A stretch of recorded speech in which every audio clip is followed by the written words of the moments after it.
Good evening friends, তোমাদের সাথে চলো শেয়ার করছি আজকে রাতের ডিনার আমি কত তাড়াতাড়ি কীভাবে বানিয়ে ফেললাম। চলো, কড়াই বসিয়ে দিয়েছি ওভেনে। এবার গ্যাসটা জ্বালিয়ে কড়াইটাকে গরম হতে দেব। কড়াইটা গরম হয়ে গেলে আমি এখানে দিয়ে দিচ্ছি রিফাইন অয়েল। রিফাইন অয়েল আমি ব্যবহার করেছি ইমামির। তো এখানে 5 থেকে 6 চামচ মতন রিফাইন অয়েল দিয়েছি। আমি একটু স্পাইসি খেতে পছন্দ করি, সেই জন্য আমি যে কোনো খাবারই তেল মশলাটা একটু বেশিই দেই। এখন তোমাদের 2-3 সেকেন্ড অপেক্ষা করতে হবে তেলটা গরম হওয়া পর্যন্ত। তেলটা গরম হয়ে গেছে, দেখতে পাচ্ছ এখানে আমি একটা মাঝারি সাইজের পেঁয়াজ আর 3-4টে কাঁচা লঙ্কা ছোটো ছোটো করে কেটে রেখেছি। এবার এগুলো আমি কড়াইতে দিয়ে দেবো। কড়াইতে দিয়ে এটাকে কিন্তু কন্টিনিউয়াসলি নাড়তে হবে, কারণ যাতে কড়াইয়ের তলাটায় লেগে না যায় বা পেঁয়াজটা বেশি কিন্তু পুড়ে না যায়। পুড়ে গেলে দেখতে একদম বাজে লাগবে এবং খেতেও ভালো হবে না। তো পেঁয়াজটা কিন্তু কন্টিনিউ তোমাদেরকে নেড়ে যেতে হবে।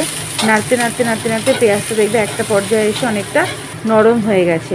এখানে তোমরা দেখতে পাচ্ছ অনেকটা নরম হয়ে গেছে। এবার আমি দিয়ে দিলাম কিছুটা পরিমাণ স্বাদ মতো নুন, এবং নুন দেওয়ার পরে পেঁয়াজটা কিন্তু আবার নাড়তে থাকতে হবে।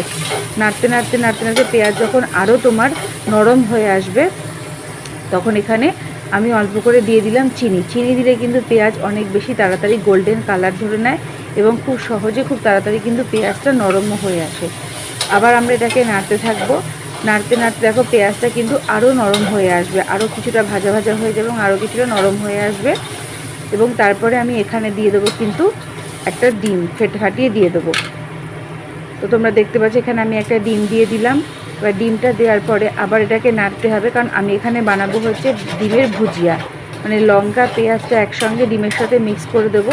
এবং আমি এখানে ডিমটা যেহেতু পরে দিলাম, সেখানে আমি এখানে আরেকটু স্বাদ মতো নুন দিয়ে দেবো। নুন দিয়ে কিন্তু এটাকে পুরো ড্রাই করে ভাজতে হবে। ডিমের ভুজিয়াটাকে একটু কিন্তু কাঁচা থাকলে হবে না, পুরো শুকনো শুকনো করে ড্রাই করে এটাকে ভাজতে হবে। তো ভাজতে এটাকে ধরে পুরো তুমি ভালো করে ড্রাই করে ভেজে নিয়ে এটাকে দেখো কড়াইয়ের সাথে লেগে গেছে, এটাকে আমি ভালো করে তুলে নিচ্ছি। তো তুলে নিয়ে ভালো করে এটা ভাজা হয়ে গেছে, পুরো ড্রাই হয়ে গেছে। এখন আমি এখানে দিয়ে দেবো মোটামুটি পরিমাণ মতন জল, এবং জলটা একটু গরম হয়ে এলে আমি এখানে দিয়ে দেবো ম্যাগিটা। তার আগে পর্যন্ত কিন্তু জলটা গরম হওয়া পর্যন্ত কিন্তু এটাকে নেড়ে যেতে হবে, যাতে জিনিসটা তলায় লেগে না যায়। এবং জলটা ভালো মতন গরম হলে আমি এখানে 1 প্যাকেট ম্যাগি, একটা বড় সাইজের ম্যাগি আমি এখানে ভেঙে দিয়ে দিচ্ছি। তো এটা এবার ম্যাগিটা আস্তে আস্তে সিদ্ধ হয়ে জলের সাথে মিশে ম্যাগিটা ছেড়ে যাবে, এবং ততক্ষণ পর্যন্ত তোমাদের কিন্তু এই জিনিসটা নাড়তে থাকতে হবে। দেখো এখানে ম্যাগিটা পুরো দিয়ে দিলাম প্যাকেটটা খুলে, যতটুকুনি ছিল। এবার কিন্তু এটাকে তোমাদের নেড়ে যেতে হবে যতক্ষণ না পর্যন্ত ম্যাগিটা পুরো ছেড়ে যাচ্ছে, ছেড়ে গিয়ে জলের সাথে মিশে যাচ্ছে, ততক্ষণ পর্যন্ত কিন্তু তোমাদের জিনিসটাকে নাড়তে থাকতে হবে। তো এবার যাই হোক, দেখো তোমরা এখানে আমি এটাকে নেড়ে মোটামুটি ম্যাগিটাকে অলরেডি অনেকটাই ছেড়ে এসেছে, আর কিছুটা পরিমাণ বাকি আছে। তো দেখো এবার এটা অনেকটা পুরোটাই ছেড়ে গেছে বলতে গেলে। এবার আমি দিয়ে দেবো ম্যাগির মশলাটা এর মধ্যে। তো ম্যাগির প্যাকেটের ভেতরে যে মশলাটা থাকে, একটা প্যাকেটের জন্য একটা মশলা প্যাকেট সাফিসিয়েন্ট থাকে। তো এখানে আমি ম্যাগির মশলাটা দিয়ে দিচ্ছি, দিয়ে কিন্তু এটাকে আবার ভালো করে নাড়াতে হবে। তো নাড়াতে নাড়াতে যখন মশলাটা পুরো ম্যাগিটার সঙ্গে মিশে যাবে, তারপর আমি এখানে দিয়ে দেবো কিছুটা পরিমাণ টমেটো কেচাপ, যেটা ম্যাগিতে একটা তোমার টক ঝাল মিষ্টি ফ্লেভার আনবে।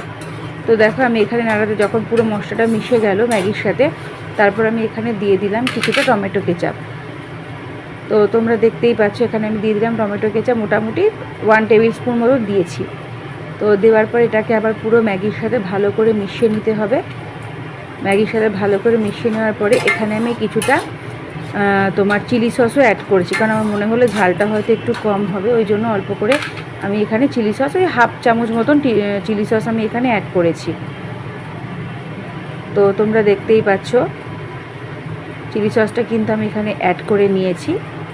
তো তারপর এবার এই সস দুটোকে কন্টিনিউয়াসলি আবার তোমাদেরকে নাড়িয়ে যেতে হবে, যাতে কড়াইয়ের নিচে লেগে না যায়। আর এখানে অবশ্যই মনে রাখতে হবে যে ওভেনের আঁচ কিন্তু লো টু মিডিয়ামে রাখতে হবে, কখনোই হাই ফ্লেমে রাখা যাবে না।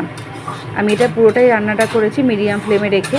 দেখতে পাচ্ছ ভালো করে এটা মিশে গেছে। এখন এই যে ম্যাগিতে যেটুকুনি পরিমাণ জল ছিল, জলটা শুকানো পর্যন্ত কিন্তু তোমাদের ওয়েট করতে হবে, আর বেশি জল জল ম্যাগি ভালো লাগে না। তো এবার দেখো জলটা কিন্তু অনেকটা টেনে এসেছে, এটা হচ্ছে ফাইনাল লুক। দেখো তোমাদের কেমন লাগছে। দেখো আমি ডিশে বেড়ে নিয়েছি। তো এই হচ্ছে আজকে রাতের আমাদের ডিনার। চলো আমরা খেয়ে নিই, টাটা।